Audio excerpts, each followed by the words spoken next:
go.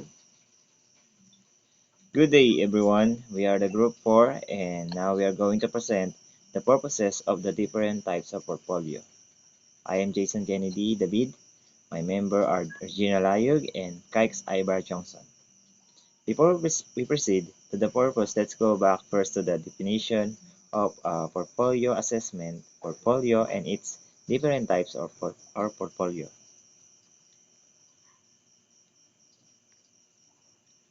Portfolio assessment. It is an assessment based on the systematic collection of learners where they represent competencies, exemplary work, or the learner's developmental progress. Portfolio, a collection of projects and works of students that exemplifies their skills, attitude, and interests within a certain period of time. Different types of portfolio. 1. Working portfolio. This means that you will be building or adding to the portfolio every day during your placement to display the tasks and activities that you are completing. 2. Showcase portfolio. This focuses on the student-based and most representative work. 3. Progress portfolio. This contains multiple examples of students' same type of work done over time and use to access program.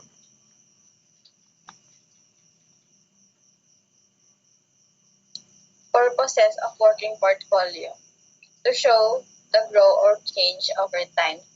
Working portfolio is known as student portfolio. This is everyday work compilation of the students. Working portfolio aims to show how growth or change over time. To monitor how the students excel in particular subject area. This working portfolio contains different works from the students like previous and recent pieces in any subject. Like for example, previous and recent pieces of work in any subject area. Previous and recent talks or scores in any subject area. Rough draft and final drafts in any subject. Reflection on student growth about a certain topic. Goal setting sheets. Reflection on progress towards goals.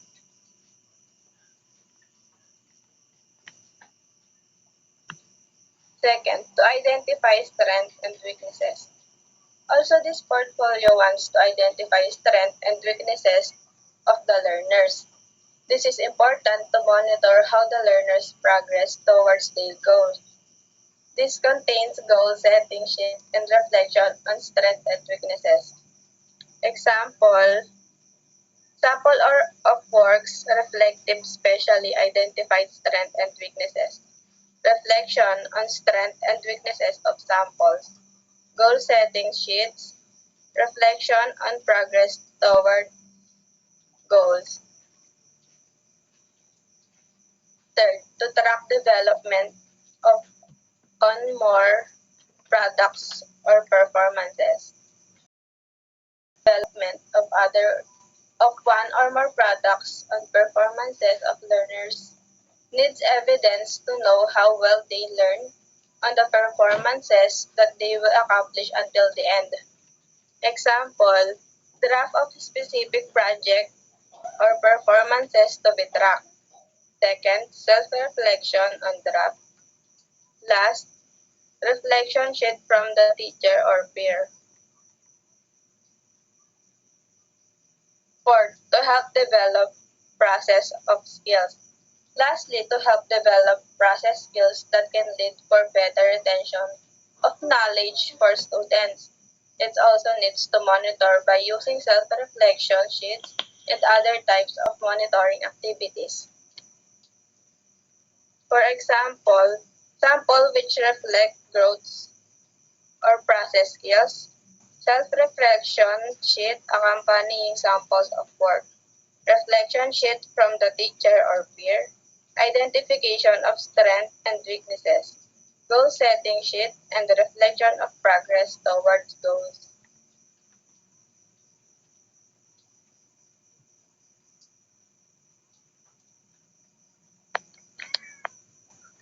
Purposes of Showcase Portfolio.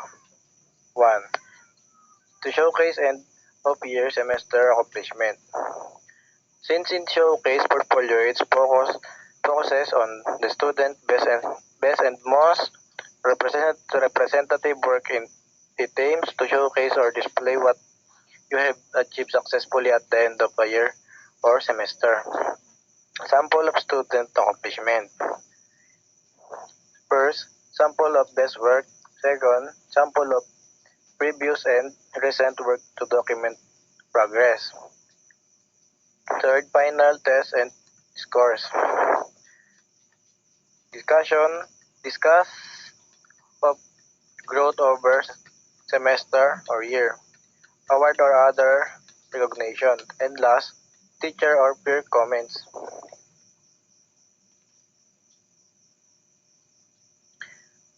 2. To showcase student perception of favorite, best, or most important work.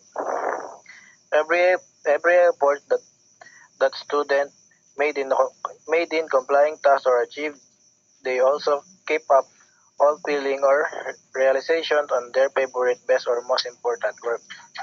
Sample of students' accomplishment.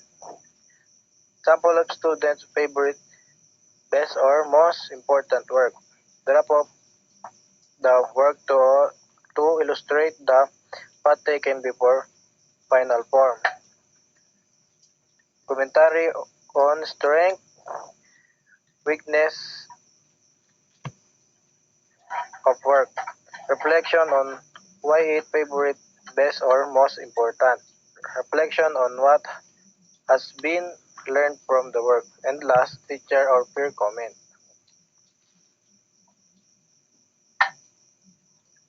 3. To represent a sample of current work. Mostly we prove the best work we achieve to inspire and provide sample to readers. Sample of students' accomplishment. Number 1, much of work with standards accomplished. Number 2, self-reflection or on current aptitude teachers, reflection on students' aptitude. And last, identification of future goals.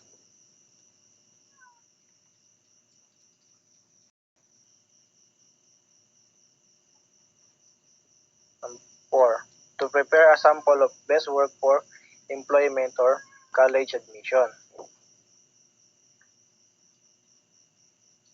It is common that we can use or represent other best work like a certificate for particular task, so we can use the certificate to apply to college or employment purposes because it represents how we have done on previous experience. Sample of students' accomplishment. Cover letter, sample of best work, reflection on process of creating sample of work, reflection of growth, teacher or peer comments, and last, description of knowledge, skills, work indicate the best accomplishments.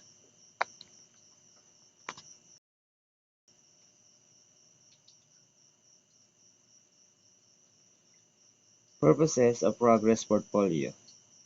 1. To document achievement for grading. In every achievement importance, it shows how our progress from the beginning until the end continues our improve. Sample of student accomplishment. First, sample of representation work in each subject, unit topic to be graded. Sample of work documenting level of achievements of course, grade level goals, standard objectives. Third, test scores. Fourth, rubrics criteria used for evaluation of work when applied. 5. Self-reflection on how well samples indicate attainment of course, grade level goals, standard objectives. 6. Teachers' reflection on how attainment of goals standards. 7. Identification of strengths, weaknesses. 2. To place student appropriately. In every task, do teacher and parents are our first reflector, and those reflections put us a better situation. Through them we'll be able to know what can do and should be to do, make our best. Sample of student accomplishment. First, representative samples of recent work. 2. Representative samples of previous work to indicate rate of progress. 3. Classroom test scores. 4. Internal test evaluation. 5. Match of work with standard accomplishment accomplished. 6. Self-reflection on current aptitude. 7. Teacher reflection on student aptitude. 8. Parents reflection on student aptitudes. And lastly, 3. To document progress toward standard. List of Number 3. Student collection to progress show to develop that needs to achieve or reach the standard that expected. Sample of student accomplishment. Number 1. List of applicable goals and standards. 2. Representative samples work aligned with respective goal standards. 3. Rubrics criteria used for evaluation. 4. Self-reflection on how well sample indicate attainment of course, grade level goals, standards, objectives. 4. Teacher reflection on attainment of goals and standard. And last, an analysis or evidence of progress made towards standards over course of semester year. And thank you for your attention. God bless po.